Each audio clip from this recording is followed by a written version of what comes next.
허리야담을 찾아주셔서 감사합니다. 항상 건강하시고 좋은 일만 가득하시길 기원할게요. 지금 구독하시고 바로 오늘 야담 들어보시죠. 한양의 저작거리에서도 가장 붐비는 곳을 꼽으라면 단연 종로 앞 어물전이었습니다. 새벽부터 파장 무렵까지 비린내와 함께 사람 사는 냄새가 물씬 풍기는 곳이었지요. 그 어물전 한 구석에 강치라는 총각이 있었습니다. 나이 25, 그을린 피부에 다부진 몸매, 서글서글한 눈매까지 어디 하나 모난 구석 없는 평범한 사내였지요. 손도 빨라 제법 실한 생선을 잘 골라냈고 입담도 좋아오가는 아낙네들에게 곧잘 농을 던지기도 했습니다. 겉보기엔 그저 쾌활하고 성실한 어물전 총각, 그 이상도 이하도 아니었습니다. 하지만 강치에게는 남들에게는 결코 말할 수 없는 기묘하고도 고통스러운 비밀이 하나 있었습니다. 그는 다른 사람의 그림자를 밟으면 그 사람의 마음속 가장 깊은 곳에 자리한 공포를 찰나의 환영으로 보게 되는 기묘한 능력을 가졌습니다. 그것은 마치 번갯불이 번쩍하는 것처럼 순식간에 그의 뇌리를 스치고 지나갔지만 그 잔상은 지독하리만치 선명했습니다. 값비싼 비단 옷을 차려입은 양반의 그림자를 밟으면 녹슨 쇠창살이 빽빽한 감옥에 환영이 스쳐가고 장사가 잘 된다며 너털웃음을 짓는 주모의 그림자를 밟으면 텅 빈 주막에 홀로 앉아 굶주림에 떠는 모습이 보이곤 했습니다. 빚쟁이의 그림자에서는 인정사정 없는 옥졸의 얼굴이, 병든 노인의 그림자에서는 캄캄한 무덤 속의 적막함이 느껴졌지요. 이 능력은 그가 10살 되던 해 억수같이 비가 쏟아지던 날 벼락을 맞고 쓰러졌다 깨어난 후부터 생겨났습니다. 처음에는 그저 헛것을 보는 것이라 여겼지만 그림자를 밟을 때마다 어김없이 나타나는 환영은 그의 삶을 송두리째 바꿔놓았습니다. 사람들의 웃는 얼굴 뒤에 숨겨진 두려움, 평온한 일상 이면에 도사린 불안을 엿보게 되면서 강치는 더 이상 세상을 예전처럼 볼 수 없게 되었습니다. 그에게 세상은 온통 공포로 가득 찬 곳이었습니다. 그래서 그는 사람들과의 접촉을 꺼리게 되었습니다. 혹여 실수로라도 그림자를 밟을까 두려워 늘 땅바닥만 보고 걷는 버릇이 생겼지요. 사람들 사이를 비집고 다녀야 하는 저작거리에서 일하면서도 그는 마치 고개를 하듯 다른 이들의 그림자를 피해 다녔습니다. 쾌활한 척 웃고 떠들었지만 그의 마음 한구석에는 늘 사람들과 보이지 않는 벽이 존재했습니다. 자신의 이 기묘한 능력이 축복인지 저주인지 알 수 없었지만 한 가지 분명한 것은 이 능력 때문에 그는 늘 외로웠다는 것입니다. 그해 겨울은 유난히 춥고 건조했습니다. 북풍이 매섭게 불어대는 섣달의 어느 늦은 밤, 한양의 밤하늘이 섬뜩한 붉은 빛으로 물들었습니다. 종로에서 다급하게 울리는 화재 경보 소리에 잠자던 사람들이 뛰쳐나왔을 때 남산 자락에 위치한 거대한 기와집이 이미 맹렬한 불길에 휩싸여 있었습니다. 불이 난 곳은 윤진사 댁이었습니다. 윤진사는 고리 대금업으로 막대한 부를 축적한 자로 탐욕스럽고 인색하기로 장안에 소문이 자자했습니다. 그 영감쟁이 곳간에는 쌀이 썩어난다더라. 피도 눈물도 없는 자라 빚을 못 갚으면 사람을 종으로 팔아 넘긴다더라. 등 그에 대한 흉흉한 소문은 끝이 없었지요. 불길은 너무나도 거세어 관아의 대원들이 도착했을 때는 이미 손을 쓸 수 없는 지경이었습니다. 마른 날씨에 거센 바람까지 불어 불길은 삽시간에 집 전체를 집어삼켰습니다. 거대한 기와집이 타들어가며 내는 굉음과 함께 시커먼 연기가 밤하늘을 뒤덮었습니다. 사람들은 멀찍이서 발을 동동 구르며 속수무책으로 불길을 지켜볼 수밖에 없었습니다. 날이 밝았을 때 윤진사 댁은 뼈대만 앙상하게 남은 잿더미로 변해 있었습니다. 잿더미 속에서는 윤진사와 그의 부인, 그리고 미처 피하지 못한 하인, 몇몇 채 불탄 시신이 발견되었습니다. 끔찍한 참상이었습니다. 사건을 조사하기 위해 나온 좌포도청 관원들은 처음에는 단순 실화로 여겼습니다. 겨울철이라 화기 취급 부주의로 불이 났을 것이라 짐작했지요. 하지만 현장을 샅샅이 뒤지던 한 포교가 기이한 물건 하나를 발견했습니다. 완전히 타버린 대들보 밑에서 손바닥만 한 크기의 불에 그을린 나비 모양 나무 조각이 나온 것입니다.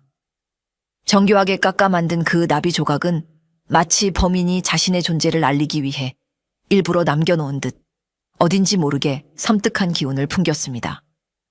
그저 우연히 남겨진 물건일 수도 있었지만 탐욕스러운 부잣집이 전소하고 그 주인이 목숨을 잃은 이 사건은 한양 사람들에게 큰 충격과 함께 알 수 없는 불안감을 안겨주었습니다. 이것이 앞으로 한양을 공포에 떨게 할 연쇄, 방화 사건의 서막이 될 줄은 그때는 아무도 짐작하지 못했습니다. 윤진사 댁에 불이 나던 바로 그 다음 날 새벽이었습니다. 강치는 평소처럼 어물전으로 가기 위해 집을 나섰습니다. 윤진사 댁은 강치의 집에서 그리 멀지 않은 곳에 있었기에 그는 화재 현장을 지나가게 되었지요. 현장 주변은 아직도 매캐한 연기 냄새와 타다 남은 재로 가득했고 관원들과 구경꾼들로 북적이고 있었습니다. 강치는 끔찍한 현장을 애써 외면하며 발걸음을 재촉했습니다. 그런데 그때 인파 속에서 들것에 실려 나오는 한 여인을 보게 되었습니다. 앳돼 보이는 젊은 계집종이었는데 온몸이 검댕으로 더럽혀져 있었고 공포에 질려 넋이 나간 듯한 표정이었습니다. 그녀는 이번 화재의 유일한 생존자인 몸종 서화였습니다. 강치는 서화를 안쓰럽게 쳐다보며 길을 비켜주려 했습니다. 바로 그 순간 그의 발이 무심코 들것을 든 사람의 그림자와 함께 땅바닥에 희미하게 드리워진 서화의 그림자를 살짝 밟고 말았습니다. 강치는 짧은 신음을 삼켰습니다. 그의 눈앞에 섬광처럼 끔찍한 환영이 펼쳐진 것입니다. 그것은 단순히 활활 타오르는 불길의 모습이 아니었습니다. 거대한 불기둥이 하늘로 치솟는 기와집, 그 앞에서 한 사내가 서 있었습니다. 사내의 얼굴은 어둠과 불빛에 가려 보이지 않았지만 그의 입가에는 섬뜩하리만치 만족스러운 미소가 걸려 있었습니다. 마치 지옥의 염라대왕이 인간 세상을 심판하듯 그는 타오르는 모든 것을 지배하고 있는 듯 보였습니다. 그 미소는 즐거움이나 기쁨이 아닌 깊은 원한과 서늘한 광기가 뒤섞인 인간의 것이라고는 믿기 힘든 그런 미소였습니다. 환영은 찰나의 순간에 사라졌지만 강치는 온몸이 식은땀으로 흠뻑 젖었습니다. 심장이 미친 듯이 뛰었고 속이 메스꺼렸습니다. 그는 직감했습니다. 이것은 결코 실수가 아니라고. 윤진사 댁의 불은 누군가에 의해 의도적으로 저질러진 방화라는 것을, 그리고 그 범인은 보통 내기가 아닌 무시무시한 원한을 품은 자라는 것을 말입니다. 강치는 두려움에 몸을 떨었습니다. 자신이 보아서는 안 될 것을 보고야 말았다는 불길한 예감이 그의 온몸을 휘감았습니다. 윤진사 댁 방화 사건은 좌포도청의 젊은 다모 홍견에게 배정되었습니다. 홍견은 광희 출신 다모였지만 총명하고 당찬 성품으로 웬만한 포교들보다 뛰어난 수사 능력을 인정받고 있었습니다. 그녀는 붉은 연고치라는 이름처럼 아름다운 외모 속의 불의를 보면 참지 못하는 뜨거운 열정을 품고 있었지요. 홍연은 사건 현장을 꼼꼼히 살폈습니다. 그녀는 처음부터 이 사건이 단순 실화가 아님을 의심했습니다. 불길이 시작된 지점이 한두 군데가 아니었고 너무나도 빠른 속도로 집 전체가 전소한 것이 석연치 않았기 때문입니다. 누군가 의도적으로 기름 같은 인화 물질을 사용했을 가능성이 높았습니다. 그리고 무엇보다 그녀의 마음을 사로잡은 것은 현장에서 발견된 불탄 나비 모양의 나무 조각이었습니다. 그것은 마치 범인이 남긴 서명과도 같았습니다. 나비라, 불길 속에서 타버린 나비. 이것은 대체 무엇을 의미하는 것일까?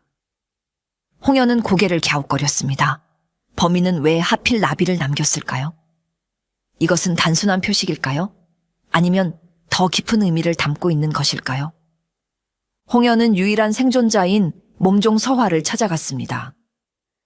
그녀는 화재 당시의 상황을 듣고 혹시 범인의 인상착이라도 기억하는지 알아내고 싶었습니다. 하지만 서환은 그날의 끔찍한 충격으로 인해 완전히 실어증에 걸려 있었습니다. 그저 이불을 뒤집어 쓴 채 덜덜 떨기만 할 뿐 홍연의 질문에 아무런 대답도 하지 못했습니다. 수사는 시작부터 난관에 부딪혔습니다. 뚜렷한 물증도 목격자도 없는 상황. 홍연은 사건 현장 주변을 탐문하던 중 화재 당시 근처를 지나가던 어물전 총각이 있었다는 이야기를 듣게 됩니다. 그녀는 그가 혹시 무언가를 보았을지도 모른다고 생각하고 강치를 찾아 저작거리로 향했습니다. 그녀는 아직 몰랐습니다. 그 평범해 보이는 어물전 총각이 이 기묘한 사건의 가장 중요한 열쇠를 쥐고 있다는 사실을 말입니다. 홍연은 어물전 한 구석에서 묵묵히 생선을 다듬고 있는 강치를 찾아냈습니다. 그녀는 담호복을 입고 허리에는 작은 칼을 찬 다부진 모습이었습니다. 강치는 자신을 찾아온 홍연을 보고 적잖이 당황했습니다. 그대가 어물전 총각 강치인가? 홍연이 묻자 강치는 고개를 끄덕였습니다. 며칠 전 윤진사댁에 불이 났을 때 그 근처를 지나갔다고 들었다. 혹시 무언가 이상한 점이나 수상한 사람을 보지는 못했는가? 강치는 순간 가슴이 철렁 내려앉았습니다. 서화의 그림자를 밟았을 때 보았던 얼굴 없는 사내의 섬뜩한 미소가 떠올랐기 때문입니다. 하지만 그는 차마 그 사실을 말할 수 없었습니다. 그림자를 밟으면 헛것이 보인다는 말을 누가 믿어주겠는가? 당장 미친놈 취급을 받으며 관에 끌려갈 것이 뻔했습니다. 아니요. 저는 그저 시뻘건 불길이 너무 무서워서 정신없이 도망쳤을 뿐입니다. 아무것도 보지 못했습니다. 강치는 애써 태연한 척하며 둘러댔습니다. 홍연은 강치의 눈을 똑바로 바라보았습니다. 그의 눈동자는 미세하게 흔들리고 있었고 무언가를 숨기려는 기색이 역력했습니다. 홍연은 담으로써 수많은 범죄자들을 상대하며 사람의 거짓말을 간파하는 능력이 있었습니다. 그녀는 강치가 무언가를 알고 있으면서도 말하지 않고 있음을 직감했습니다. 정말 아무것도 보지 못했는가? 작은 것이라도 괜찮다. 혹시 이상한 냄새나 소리 같은 것은 없었느냐? 홍연은 집요하게 파고들었습니다. 정말입니다, 다모님. 저는 그저 평범한 어물전 총각일 뿐입니다. 그런 무서운 일에 엮이고 싶지 않습니다. 강치는 고개를 숙인 채 더 이상 입을 열려 하지 않았습니다. 홍연은 강치의 태도에 의심을 더욱 굳혔습니다. 저 사내 분명 무언가를 숨기고 있다. 단순한 목격자가 아닐지도 몰라. 그녀는 강치를 예의주시해야겠다고 마음먹었습니다. 비록 겉보기에는 평범한 총각이었지만 그의 눈빛 깊은 곳에는 사건의 진실과 연결된 무언가가 숨어 있는 듯했습니다. 두 사람의 첫 만남은 그렇게 서로에 대한 의심과 경계 속에서 시작되었습니다. 윤진사 댁 화재 사건이 발생한 지 닷새째 되던 밤이었습니다. 한양의 밤하늘이 또다시 붉게 타올랐습니다. 이번에 불이 난 곳은 병조에 소속된 한 고위 관료의 집이었습니다. 불길의 기세나 타오르는 모습이 윤진사 댁대와 놀랍도록 흡사했습니다. 순식간에 집 전체를 집어삼킨 불길은 그 어떤 것도 남기지 않고 모든 것을 잿더미로 만들어버렸습니다. 그리고 이번에도 현장에서는 어김없이 불에 그을린 나비 모양 나무 조각이 발견되었습니다. 이것으로 두 사건은 명백히 동일범의 소행임이 밝혀졌습니다. 한양은 발칵 뒤집혔습니다. 사람들은 정체불명의 연쇄, 방화범을 불귀신이라 부르며 공포에 떨기 시작했습니다. 불귀신이 또 나타났다더라. 다음은 어느 집 차례일고 듣자 하니 불귀신은 탐관오리나 부잣집만 골라 불을 지른다더라. 어찌 보면 의적인 셈이지. 쉬, 그런 소리 마라. 관에서 들으면 큰일 날라. 백성들의 흉흉한 소문과 함께 좌포도청은 비상이 걸렸습니다. 특히 홍연의 마음은 무겁기만 했습니다. 그녀는 범인이 보란 듯이 두 번째 범행을 저지른 것에 대해 큰 책임감을 느꼈습니다. 내가 조금만 더 빨리 단서를 찾았더라면 범인은 매우 대담하고 치밀했습니다. 그는 마치 한양의 지도를 펴놓고 사냥감을 고르듯 권력과 부를 가진 자들만을 정확히 노리고 있었습니다. 그리고 현장에 남긴 나비 조각은 단순한 표식을 넘어 관할을 조롱하고 자신의 존재를 과시하는 듯한 오만한 경고처럼 느껴졌습니다. 강치 역시 두 번째 방화 소식을 듣고 밤새 잠을 이루지 못했습니다. 그가 보았던 섬뜩한 미소의 사내가 또다시 일을 저지른 것이 분명했습니다. 자신의 눈에만 보이는 그 범인의 환영 때문에 강치는 마치 자신이 이 끔찍한 연쇄, 방화의 유일한 목격자라도 된 듯한 무거운 죄책감에 시달렸습니다. 이대로 모른 척하고 살아가야 하는가, 아니면 위험을 무릅쓰고 진실을 밝히려 나서야 하는가. 그는 깊은 고민에 빠졌습니다.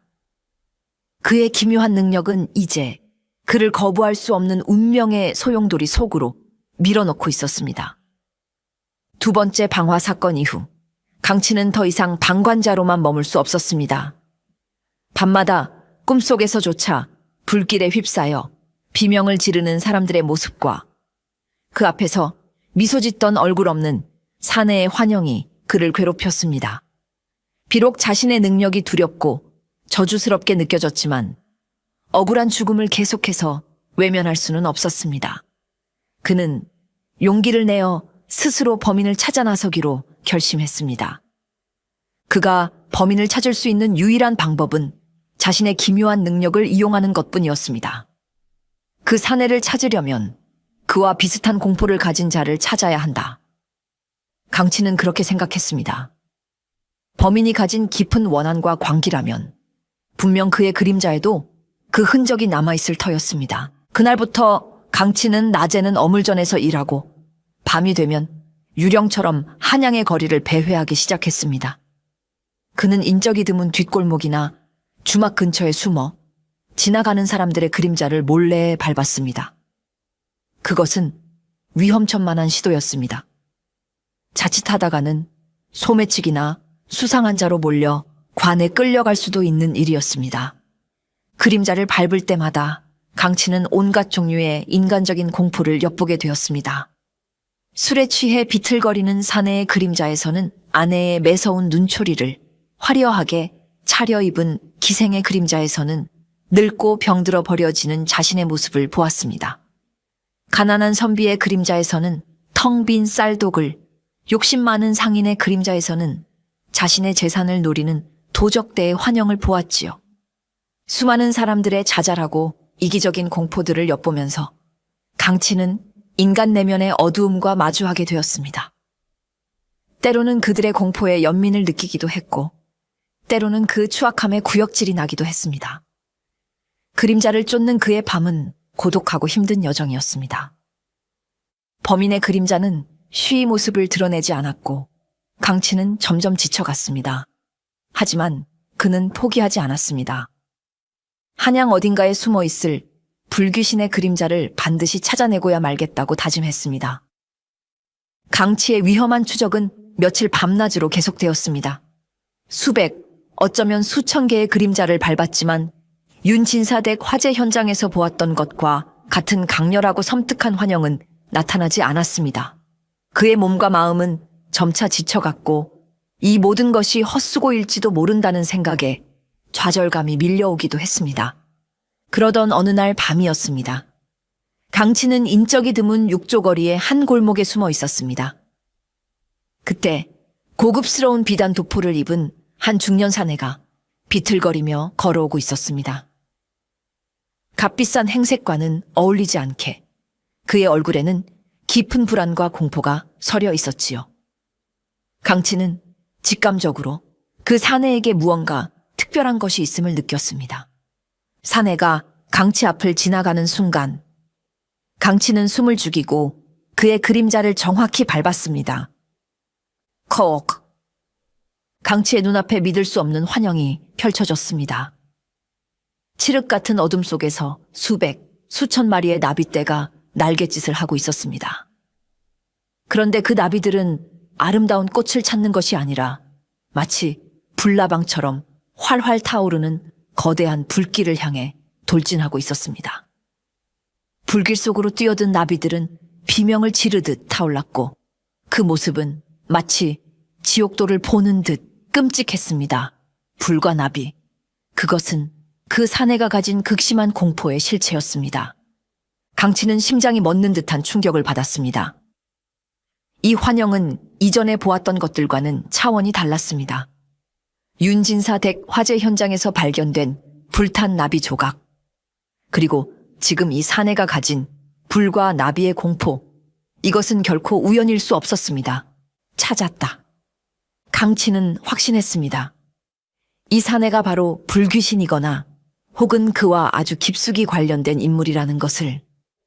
어쩌면 그가 불귀신의 다음 목표물일 수도 있었습니다. 어느 쪽이든 이 사내는 연쇄 방화 사건의 결정적인 단서를 쥐고 있는 인물이 틀림없었습니다. 강치는 흥분과 두려움으로 떨리는 가슴을 안고 어둠 속으로 사라지는 그 사내의 뒤를 조심스럽게 밟기 시작했습니다. 드디어 기나긴 어둠 속에서 한 줄기 빛을 발견한 순간이었습니다. 다음 날 아침, 강치는 동이 트자마자 좌포도청으로 달려갔습니다. 그는 다모 홍연을 찾아가 간밤에 자신이 겪었던 기묘한 경험에 대해 털어놓았습니다. 다모님, 제가 범인의 단서를 찾은 것 같습니다. 강치는 흥분된 목소리로 말했습니다. 홍연은 잠이 덜 깬 얼굴로 그를 맞았습니다. 범인의 단서라니? 대체 무슨 소리냐? 강치는 침을 삼키고 어렵게 입을 열었습니다. 제가 사실은 남의 그림자를 밟으면 그 사람이 가장 두려워하는 것을 볼 수 있습니다. 간밤에 한 사내의 그림자를 밟았는데 불길 속으로 뛰어드는 나비떼의 환영을 보았습니다. 분명 불귀신과 관련된 자입니다. 홍연의 얼굴에 황당하다는 표정이 떠올랐습니다. 함께 있던 오포교는 대놓고 코웃음을 쳤지요. 푸하하, 뭐라고? 그림자를 밟으면 공포가 보인다고? 이놈아, 네가 간밤에 악몽이라도 꾼 게 아니더냐? 어디서 약을 팔려고? 오포교는 강치의 멱살이라도 잡을 기세였습니다. 홍연 역시 강치의 말을 믿기 어려웠습니다. 아무리 사건이 급하다지만 그림자를 본다는 허무맹랑한 소리를 믿을 수는 없는 노릇이었습니다. 강치, 너는 지금 우리를 능멸하는 것이냐? 만약 거짓을 구한 것이라면 무사하지 못할 것이다. 홍연이 매섭게 쏘아붙였습니다. 강치는 답답함에 가슴을 쳤습니다. 정말입니다. 믿어주십시오. 제 말을 믿지 못하시겠다면 시험을 해보셔도 좋습니다. 강치는 결심한 듯 오포교에게 성큼 다가갔습니다. 그리고는 일부러 그의 그림자를 밟았습니다. 오포교가 움찔하는 순간 강치는 그의 눈을 똑바로 바라보며 말했습니다. 나리께서는 아주 높은 곳을 두려워하시는군요. 어릴 적에 나무에서 떨어지기라도 하셨습니까? 까마득한 절벽 아래를 내려다보는 듯한 그런 공포가 느껴집니다. 순간 오포교의 얼굴이 하얗게 질렸습니다. 강치의 말은 정확했습니다. 그는 어릴 적 높은 정지에서 떨어져 크게 다친 이후로 고소공포증을 앓고 있었고 그 사실은 그와 아주 가까운 몇 사람 외에는 아무도 모르는 비밀이었습니다. 네 이놈. 어찌 그 사실을... 오포교는 말을 더듬으며 뒷걸음질 쳤습니다. 홍연 역시 놀라 입을 다물지 못했습니다. 눈앞에서 벌어진 믿을 수 없는 광경에 그녀의 머릿속은 혼란으로 가득 찼습니다. 미신이라고 치부하기에는 강치의 능력이 너무나도 정확했습니다. 어쩌면 그의 말이 사실일지도 모른다는 생각이 그녀의 머리를 스쳤습니다. 오, 포교를 경악시킨 강치의 능력 시연 이후 좌포도청의 분위기는 완전히 달라졌습니다. 오포교는 강치를 귀신이라도 본 듯 피했지만 홍연의 눈빛은 복잡한 생각으로 가득 차 있었습니다. 그녀는 강치의 능력이 사건 해결에 도움이 될 수도 있겠다는 생각을 떨칠 수가 없었습니다. 홍연은 강치를 따로 조용한 곳으로 불러냈습니다. 강치. 네, 그 기묘한 능력이 사실이라고 해도 그것만으로 범인을 잡을 수는 없다. 환영은 증좌가 될 수 없기 때문이지. 하지만 홍연은 잠시 말을 끊고 강치의 눈을 똑바로 바라보았습니다. 내 능력이 수사의 방향을 잡는 데 도움이 될 수는 있겠지. 일종의 길잡이 역할 말이다. 강치는 홍연이 자신의 말을 믿어주기 시작했다는 사실에 안도했습니다. 저도 알고 있습니다. 그래서 다모님을 찾아온 것입니다. 저는 환영을 보고 다모님은 증거를 찾으시면 됩니다. 힘을 합치면 분명 불귀신을 잡을 수 있을 겁니다.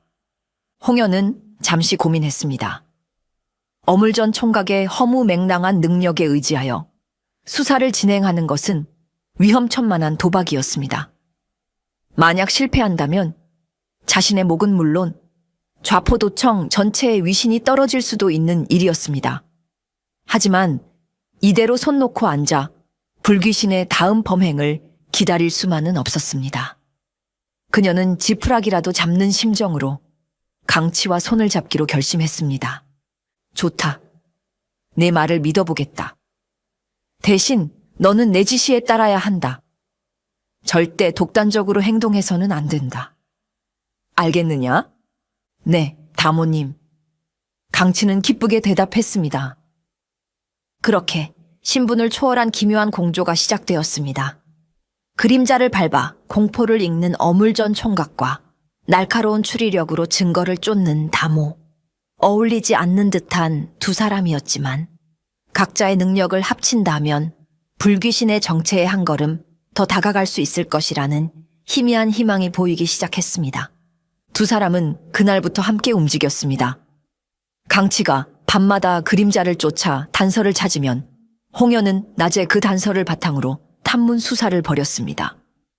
신분의 차이와 너무나도 다른 성격 탓에 두 사람은 수시로 티격태격했습니다. 홍연은 강치의 저돌적인 행동을 나무랐고 강치는 홍연의 신중함을 답답해했지요. 하지만 사건의 진실을 파헤치려는 목표 하나만은 같았기에 두 사람은 점차 서로에게 의지하며 끈끈한 동료애를 쌓아가기 시작했습니다. 강치와 홍연의 위험한 공조 수사는 며칠간 계속되었습니다.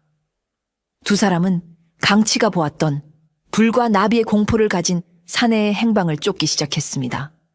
하지만 한양 장안이 그리 좁은 곳이 아니니 인상착의만으로는 사람을 찾기가 쉽지 않았습니다. 그러던 어느 날 강치는 저작거리에서 그 사내와 다시 마주쳤습니다. 며칠 전보다 더욱 초조하고 불안해 보이는 모습이었습니다. 강치는 홍연에게 눈짓을 보내고 조심스럽게 사내의 뒤를 밟았습니다. 그리고 인적이 드문 골목에 들어섰을 때 강치는 다시 한번 그의 그림자를 밟았습니다. 이번에는 이전보다 훨씬 더 선명하고 구체적인 환영이 보였습니다. 활활 타오르는 불길 속 형조라고 쓰인 거대한 현판이 무너져 내리는 모습이었습니다. 형조. 강치는 자신도 모르게 소리를 질렀습니다. 홍연이 놀라 물었습니다. 왜 그러느냐? 무엇을 보았느냐? 형조입니다. 불귀신의 다음 목표는 형조입니다. 오늘 밤일지도 모릅니다. 강치는 다급하게 외쳤습니다. 환영은 너무나도 생생했습니다. 이것은 단순한 공포의 형상이 아니라 구체적인 범행을 예고하는 그림자의 속삭임이었습니다. 홍연의 얼굴도 굳어졌습니다. 강치의 능력이 단순한 환영을 넘어 미래를 예지하는 수준에 이른 것일 수도 있다는 생각이 들었기 때문입니다. 두 사람은 즉시 좌포도청으로 달려가 이 사실을 알렸습니다. 하지만 오포교를 비롯한 다른 관원들은 여전히 강치의 말을 믿지 않았습니다. 못이 어물전 총각놈의 헛소리를 듣고 나라의 중대 기관인 형조를 수색하잔 말이냐? 당치도 않은 소리. 하지만 홍견은 단호했습니다. 만약 강치의 말이 사실이라면 오늘 밤 수많은 사람들이 목숨을 잃을 수도 있습니다. 믿져야 본전입니다. 지금 당장 형조로 가봐야 합니다. 홍연의 강력한 주장에 마지못해 포도청의 일부 병력이 움직이기 시작했습니다. 강치와 홍연은 다른 포교들과 함께 형조로 달려갔습니다. 과연 강치의 예고는 사실일까? 그들은 불귀신의 세 번째 방화를 막을 수 있을까? 팽팽한 긴장감 속에서 밤은 깊어가고 있었습니다. 강치와 홍연, 그리고 포도청 병력은 해가 지기 무섭게 형조 관아 주변에 잠복했습니다. 만약의 사태에 대비해 관아 내부에도 병력을 배치하고 물을 채운 독 수십 개를 준비해 두었지요. 모든 것이 삼엄한 경계 태세에 들어갔습니다. 밤은 깊어졌지만 예상했던 불귀신은 나타나지 않았습니다. 자정이 넘어가자 함께 잠복해 있던 오포교가 투덜거리기 시작했습니다. 거 보게, 내 이럴 줄 알았지. 어물전 총각놈의 허풍에 놀아나 하룻밤을 꼬박 허비했구먼. 당장 철수해야겠네. 홍연도 초조해지기 시작했습니다. 혹시 강치의 환영이 틀렸던 것일까? 아니면 범인이 경계를 눈치채고 계획을 바꾼 것일까? 바로 그때였습니다. 멀리서 다급한 종소리가 울려 퍼지기 시작했습니다. 화재를 알리는 경보였습니다. 그런데 불이 난 곳은 형조가 아니었습니다. 날이 큰일 났습니다. 사헌부에 불이 났다고 합니다. 전령이 숨을 헐떡이며 달려와 외쳤습니다. 무엇이? 사헌부라고? 모두가 경악했습니다. 그제야 모두가 깨달았습니다. 이것은 불귀신의 교묘한 함정이었던 것입니다. 범인은 강치의 능력을 알았거나 혹은 관아의 움직임을 훤히 꿰뚫어 보고 있었던 것입니다. 그는 일부러 불과 나비의 공포를 가진 사내를 미끼로 던져 수사병력을 형주에 집중시키고 그 틈을 타 진짜 목표였던 사헌부에 불을 지른 것이었습니다. 당했다. 홍연은 입술을 깨물었습니다. 범인은 상상 이상으로 치밀하고 영각한 자였습니다. 강치는 깊은 자책감에 빠졌습니다. 자신의 능력 때문에 오히려 범인에게 노라나 꼴이 되었고 또 한 번의 끔찍한 방화를 막지 못했다는 죄책감이 그를 짓눌렀습니다. 그는 자신의 능력이 저주스럽기만 했습니다. 뒤늦게 사헌부로 달려갔을 때 그곳은 이미 거대한 화매에 휩싸여 있었습니다. 다행히 인명피해는 막았지만 나라의 기강을 바로 세우는 중요한 기관이 잿더미가 된 것은 엄청난 충격이었습니다. 현장에는 어김없이 불탄 나비 조각이 남아 있었습니다. 그것은 마치 수사병력을 조롱하는 듯한 불귀신의 비웃음처럼 보였습니다. 세 번째 방화 사건은 강치와 홍견에게 큰 좌절감을 안겨주었지만 동시에 새로운 실마리를 제공하기도 했습니다. 범인의 함정에 빠졌다는 것은 역으로 생각하면 범인이 자신들의 추적을 의식하고 있다는 증거이기도 했습니다. 홍연은 더 이상 강치의 환영에만 의존해서는 안 된다고 생각했습니다. 그녀는 사건을 원점에서부터 다시 파헤치기 시작했습니다. 지금까지 불귀신의 목표가 되었던 피해자들, 윤진사, 병조 관리, 그리고 사헌부 사이에 혹시 숨겨진 연결고리가 있지는 않을까? 홍연은 며칠 밤낮으로 좌포도청의 낡은 기록 석에 파묻혀 지냈습니다. 그녀는 수십 년 전의 사건 기록들까지 샅샅이 뒤지며 새 피해자의 과거 행적을 추적했습니다. 그리고 마침내 그녀는 놀라운 사실을 발견했습니다. 지금으로부터 15년 전 3명의 피해자들은 모두 한 사건에 연루되어 있었습니다. 그것은 당시 유망한 젊은 관리였던 이정수라는 인물이 억울하게 국고 횡령 누명을 쓰고 파직당한 사건이었습니다. 윤진사는 고리대금으로 이정수의 재산을 빼앗았고 병조 관리는 거짓 증언을 했으며 당시 사헌부의 감찰관은 이 사건을 묵인하고 덮어버렸던 것입니다. 그리고 이정수는 억울함을 호소하다 옥중에서 스스로 목숨을 끊었다고 기록되어 있었습니다. 모든 조각이 맞춰지는 순간이었습니다.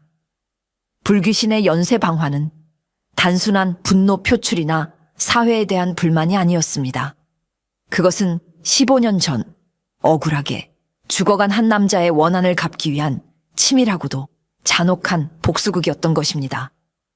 그렇다면 불귀신은 이정수와 관련된 인물이 틀림없다. 그의 자식이거나 혹은 그의 억울한 죽음을 슬퍼했던 또 다른 누군가. 홍연은 심장이 뛰는 것을 느꼈습니다. 드디어 범인의 정체에 한 걸음 더 다가선 것입니다. 그녀는 즉시 15년 전 이정수 사건의 관련자들을 다시 조사하기 시작했습니다. 그리고 그 속에서 그녀는 잊고 있던 한 사람의 이름을 발견하게 됩니다. 바로 첫 번째 화재 현장의 유일한 생존자, 몸종 서화였습니다. 홍연으로부터 피해자들 사이의 연결고리에 대한 이야기를 들은 강치는 큰 충격을 받았습니다. 그는 자신이 처음 보았던 환영, 그리고 몸종 서화를 떠올렸습니다. 어쩌면 모든 단서는 처음부터 그곳에 있었는지도 몰랐습니다. 강치는 홍연과 함께 서화가 머물고 있는 절을 다시 찾아갔습니다. 서화는 여전히 말을 하지 못하고 멍하니 허공만 바라보고 있었습니다. 하지만 이전보다는 조금 안정을 되찾은 듯 보였습니다. 강치는 서화의 앞에 조심스럽게 다가가 앉았습니다. 그는 자신의 능력이 그녀에게 또 다른 상처를 줄 수도 있다는 것을 알았지만 진실을 위해서는 어쩔 수 없었습니다. 아가씨, 잠시만 실례하겠습니다. 강치는 눈을 감고 떨리는 손으로 서화의 발치에 드리워진 희미한 그림자를 살며시 밟았습니다. 순간 그의 머릿속으로 조각난 기억의 파편들이 폭풍처럼 몰아쳐 들어왔습니다. 화염에 휩싸인 방, 겁에 질려오는 어린아이의 얼굴, 그리고 아이를 필사적으로 감싸 안고 있는 한 여인의 모습. 그것은 아마도 서화와 그녀가 돌보던 윤진사의 어린 자식이었을 것입니다. 그런데 그 다음 순간 전혀 다른 기억의 조각이 보였습니다. 그것은 화재가 나기 훨씬 이전에 평화로운 어느 날의 기억이었습니다. 어린 서화가 마당에서 한 소년과 함께 놀고 있었습니다.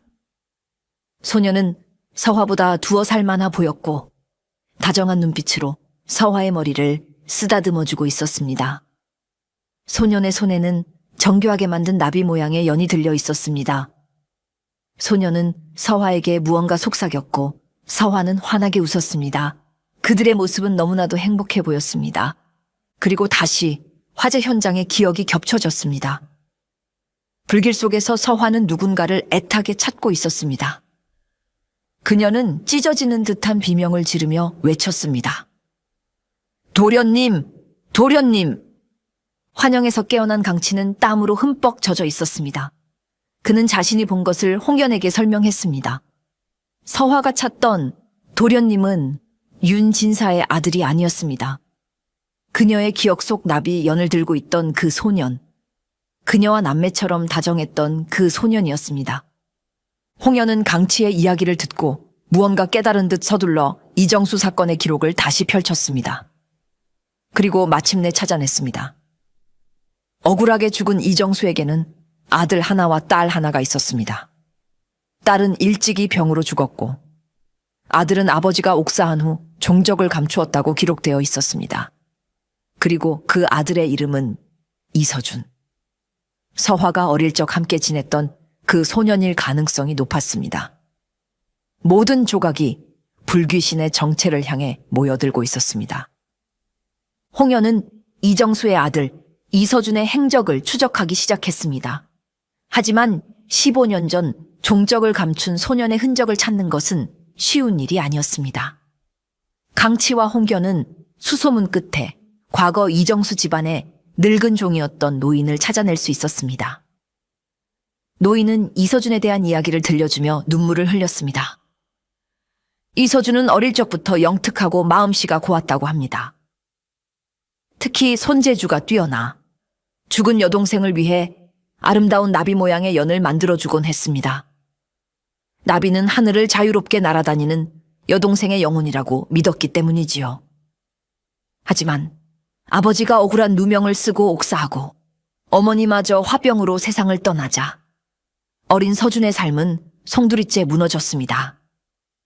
그는 하루아침에 고아가 되어 친척집을 전전했지만 역적의 자식이라는 꼬리표 때문에 어디에서도 환영받지 못했습니다. 결국 그는 거리로 내몰렸고 온갖 멸시와 굶주림 속에서 살아남아야 했습니다. 그 과정에서 그는 우연히 화재 현장에 휘말려 얼굴에 끔찍한 화상을 입게 되었다고 합니다. 그 곱던 도련님 얼굴이 흉측하게 변해버렸지요. 그 후로 도련님은 사람들 앞에 나서기를 꺼리고 늘 복면으로 얼굴을 가리고 다녔습니다. 그리고 입버릇처럼 말했지요. 아버님의 원수를 반드시 갚겠다고, 짓밟힌 우리 가족의 한을 풀어주겠다고 말입니다. 모든 것이 명확해졌습니다. 불귀신은 바로 이서준이었던 것입니다. 그가 현장에 남긴 나비 조각은 죽은 여동생에 대한 그리움이자 자신의 짓밟힌 꿈에 대한 상징이었습니다. 불은 그의 가족을 앗아간 공포의 대상이었지만 동시에 그는 그 공포를 이용하여 아버지의 원수들에게 복수하는 잔혹한 도구로 사용했던 것입니다. 이제 범인의 정체와 사연은 밝혀졌지만 강치의 마음은 편치 않았습니다. 그는 이서준이라는 사내에게 깊은 연민을 느꼈습니다. 그 역시 세상으로부터 버림받고 자신의 능력 때문에 고통받는 외로운 존재였기 때문입니다. 강치는 이서준을 단순히 흉악한 방화범으로만 볼 수 없었습니다. 그는 상처받은 한 영혼의 슬픈 절규를 듣고 있었습니다. 불귀신의 정체가 이서준이라는 사실을 알게 되자 한 가지 의문이 풀렸습니다. 강치가 보았던 불과 나비의 공포를 가진 사내는 대체 누구였을까요? 홍련은 자신의 추리를 바탕으로 그 사내의 정체를 밝혀냈습니다. 그는 15년 전 이정수 사건 당시 이정수의 필체를 위조하여 거짓 장부를 만드는 데 일조했던 설이었습니다. 그는 자신의 죄가 드러날까 두려워 평생을 불안에 떨며 살아온 인물이었습니다. 이서준은 그 서리의 존재와 그의 공포를 알고 있었던 것입니다. 그는 서리를 직접 해치는 대신 그를 미끼로 이용하여 수사망을 교란시키는 치밀함을 보였습니다. 자신의 가장 큰 공포의 상징인 불과 나비를 서리의 그림자에 덧씌워 강치와 홍연을 엉뚱한 곳으로 유인했던 것이지요. 강치는 이 사실을 깨닫고 소름이 돋았습니다. 이서준은 다른 사람의 공포를 꿰뚫어 보고 그것을 자신의 복수에 이용할 줄 아는 무섭도록 영리한 자였습니다. 하지만 동시에 강치는 깊은 연민을 느꼈습니다. 그는 다른 사람의 공포를 이용하면서도 정작 자기 자신의 공포에서는 한 발짝도 벗어나지 못하고 있구나. 이서준은 불로써 복수했지만 불은 여전히 그의 가장 큰 트라우마이자 공포였습니다. 그는 복수를 완성해 갈수록 더욱 깊은 공포의 늪에 빠져들고 있었던 것입니다. 그는 공포를 지배하는 자가 아니라 공포에 사로잡힌 가여운 영혼일 뿐이었습니다. 강치는 이서준을 잡아야 한다는 의무감과 함께 어떻게든 그를 구원하고 싶다는 복잡한 감정에 휩싸였습니다. 그의 기묘한 능력은 이제 범인을 쫓는 도구를 넘어 한 인간의 깊은 상처를 들여다보는 창이 되어가고 있었습니다. 홍연과 강치는 이서준이 아직 복수를 끝내지 않았음을 직감했습니다. 15년 전 사건의 가장 핵심적인 인물, 즉 모든 것을 계획하고 주도했던 진짜 주모자가 아직 남아있었기 때문입니다. 그는 바로 당시 막강한 권력을 휘두르던 좌의정 김판석이었습니다. 김판석은 이제 늙고 병들어 권력의 중심에서는 물러나 있었지만 여전히 막대한 부와 영향력을 가지고 있었습니다. 이서준의 마지막 복수의 불길은 바로 그를 향할 것이 분명했습니다. 홍연과 강치는 김판석의 저택 주변에 잠복하며 이서준이 나타나기를 기다렸습니다. 며칠간의 지루한 기다림 끝에 마침내 그날 밤이 왔습니다. 달빛조차 없는 캄캄한 밤, 복면으로 얼굴을 가린 한 사내가 유령처럼 김판석의 저택담을 넘는 것이 보였습니다. 이서준이었습니다. 강치는 심장이 멎을 듯한 긴장감 속에서 홍영과 함께 그의 뒤를 쫓았습니다. 이서준이 저택의 사랑채에 기름을 뿌리고 불을 붙이려는 바로 그 순간 강치는 그의 앞을 가로막았습니다. 그리고 결심한 듯 그의 그림자를 정면으로 밟았습니다. 그 순간 강치의 눈앞에는 지금까지와는 비교할 수 없을 정도로 강렬하고 슬픈 환영이 폭풍처럼 휘몰아쳤습니다. 그것은 활활 타오르는 불길이나 춤추는 나빗대가 아니었습니다. 따스한 햇살이 내리쬐는 마당, 젊은 아버지가 환하게 웃으며 어린 서준을 목말 태우고 있었습니다. 그 옆에서는 어여쁜 여동생이 나비연을 들고 까르르 웃으며 뛰어놀고 있었고, 인자한 어머니가 그 모습을 흐뭇하게 바라보고 있었습니다. 너무나도 행복하고 평화로운 가족의 모습. 하지만 다음 순간 그 모든 것이 시뻘건 화염에 휩싸이며 재로 변해버렸습니다. 행복했던 웃음소리는 끔찍한 비명으로 바뀌었고, 모든 것이 사라진 잿더미 위에는 어린 서준만이 홀로 남아 절규하고 있었습니다. 범인의 가장 큰 공포는 불이나 나비가 아니었습니다. 그것은 바로 다시는 되돌릴 수 없는 상실 그 자체였습니다. 행복했던 모든 것을 잃어버리고 홀로 남겨졌다는 지독한 고독과 슬픔. 그것이 그의 영혼을 15년간 지배해온 진짜 공포의 실체였습니다. 환영에서 깨어난 강치의 눈에는 자신도 모르게 뜨거운 눈물이 흐르고 있었습니다. 멈춰라, 이서준. 강치의 외침에 이서준이 흠칫 놀라 돌아보았습니다. 그의 복면 위로 드러난 눈은 증오와 광기로 이글거리고 있었습니다. 그는 이미 사랑채에 불을 붙인 후였습니다. 불길은 마른 나무를 타고 순식간에 번져나가기 시작했습니다. 내 놈은 누구냐? 감히 내 앞을 막아서다니. 이서준이 으르렁거리며 단도를 뽑아들었습니다. 홍영과 포교들이 달려와 이서준을 포위했지만 그는 아랑곳하지 않고 불길 속으로 뛰어들 기세였습니다. 그는 마지막 복수를 끝내고 자신도 이 불길 속에서 생을 마감할 작정인 듯 했습니다. 홍연이 소리쳤습니다. 이서준, 복수는 이제 끝났다. 순순히 칼을 버리고 투항하라. 하지만 이서준은 미친 사람처럼 웃을 뿐이었습니다. 끝나? 아직 끝나지 않았다. 저 안에 있는 저 늙은이가 내 아버지를 죽이고 내 가족을 짓밟았다. 저놈이 타 죽는 것을 보기 전에는 결코 끝낼 수 없다. 그때 강치가 이글거리는 불길 속으로 성큼 걸어 들어갔습니다. 모두가 경악하여 그를 말렸지만 강치는 이서준을 향해 똑바로 걸어갔습니다. 서준아! 강치는 그의 이름을 불렀습니다. 나는 내 공포를 보았다. 내 슬픔을 보았어. 이서준은 잠시 주춤했습니다. 내 놈이 무엇을 안단 말이냐? 네가 가장 두려워하는 것은 불이 아니야. 다시 혼자가 되는 것이지. 행복했던 모든 것을 잃어버린 그날의 기억이지. 안 그런가? 강치의 목소리는 떨렸지만 그 눈빛에는 깊은 연민과 이해가 담겨 있었습니다. 복수는 또 다른 비극을 낳을 뿐이다. 네가 이렇게 죽는다고 해서 너의 아버님과 여동생이 기뻐할 것 같은가? 그분들이 진정으로 원했던 것은 이런 모습이 아닐 것이다. 강치의 외침은 불길 속에서 울려 퍼졌습니다. 이서준의 눈빛이 흔들리기 시작했습니다. 그의 마음속 가장 깊은 곳, 복수심으로 덮여있던 상처를 강치가 건드린 것입니다. 이서준이 혼란스러워하는 틈을 타 강치는 한 걸음 더 다가섰습니다. 그는 다시 한번 이서준의 그림자를 밟았습니다. 이번에는 단순히 공포를 읽기 위함이 아니었습니다.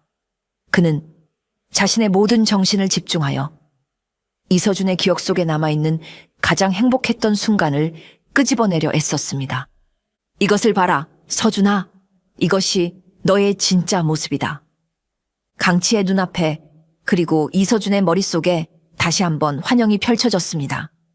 젊은 아버지가 만들어준 나비연을 들고 환하게 웃던 어린 여동생의 모습. 그런 동생을 다정한 눈빛으로 바라보던 소년 이서준의 모습. 그 환영은 너무나도 생생하고 따뜻했습니다. 너는 복수에 미친 불귀신이 아니야. 여동생을 끔찍이 아끼던 다정한 오라비였고 아버지를 존경하던 자랑스러운 아들이었어. 잊었느냐? 이것이 바로 너다. 강치의 외침과 함께 그의 진심이 이서준의 마음속으로 흘러 들어갔습니다. 이서준의 눈에서 마침내 뜨거운 눈물이 쏟아져 내렸습니다. 15년간 굳게 닫혀있던 그의 마음이 강치가 보여준 따뜻한 환영과 진심 어린 설득 앞에서 마침내 무너져 내린 것입니다. 이서준은 손에 들고 있던 단도를 떨어뜨리고 그 자리에 주저앉아 어린아이처럼 오열하기 시작했습니다. 그의 울음소리는 타오르는 불길 소리를 뚫고 밤하늘에 슬프게 울려 퍼졌습니다. 복수의 화신, 불귀신이 사라지고 상처받은 한 영혼만이 남아 있었습니다. 강치는 조용히 다가가 그의 어깨를 감싸 안아주었습니다. 그림자를 통해 서로의 가장 깊은 상처를 이해하고 위로하는 순간이었습니다. 불귀신 이서준은 결국 체포되었습니다. 그는 수많은 방화를 저지른 중죄인이었지만 그의 기구하고 슬픈 사연이 알려지면서 백성들은 그를 마냥 비난하지만은 않았습니다. 특히 그의 복수가 썩어빠진 권력자들을 향했다는 점에서 그를 의적으로 여기는 이들도 적지 않았지요. 결국 그는 재판에서 정상 참작을 받아 사형 대신 멀리 유배를 떠나는 것으로 형이 감해졌다고 합니다. 강치는 이번 사건을 계기로 큰 변화를 겪었습니다. 그는 더 이상 자신의 기묘한 능력을 저주라고 생각하지 않았습니다. 그것이 때로는 상처받은 사람들의 마음을 이해하고 위로하는 데 쓰일 수 있다는 것을 깨달았기 때문입니다. 그는 여전히 어물전 총각으로 일했지만 예전처럼 사람들의 그림자를 피해 다니지는 않았습니다. 오히려 그는 사람들의 그림자 속에서 그들의 아픔과 슬픔을 읽어내고 남몰래 그들을 돕기도 했습니다. 물론 그의 가장 큰 변화는 다모 홍연과의 관계였습니다. 함께 죽을 고비를 넘기고 사건을 해결하면서 두 사람은 신분을 뛰어넘는 끈끈한 동료애와 함께 미묘한 연정을 키우게 되었습니다. 홍연은 강치의 특별한 능력을 인정하고 존중했으며 강치는 홍연의 강직하고 따뜻한 마음에 깊이 끌렸습니다. 강치야. 어느 날 홍연이 그를 찾아와 말했습니다. 한성부에 아직 해결되지 않은 기묘한 사건들이 많다. 내 힘이 필요할지도 모르겠다. 그녀의 얼굴에는 장난기 어린 미소가 걸려 있었습니다. 강치는 그런 홍연을 보며 환하게 웃었습니다. 다모님께서 부르신다면야 이 강치가 언제든 달려가야지요. 그렇게 어두운 그림자를 밟으며 살아온 어물전 총각 강치는 홍연이라는 따뜻한 빛을 만나 새로운 삶을 향해 나아가기 시작했습니다. 두 사람이 앞으로 또 어떤 기묘한 사건들을 해결해 나갈지는 아무도 모르지만 분명한 것은 그들의 이야기가 이제 막 시작되었다는 것입니다. 그리고 한양의 밤거리를 지키는 아주 특별한 한 쌍의 파트너가 탄생했다는 사실이지요.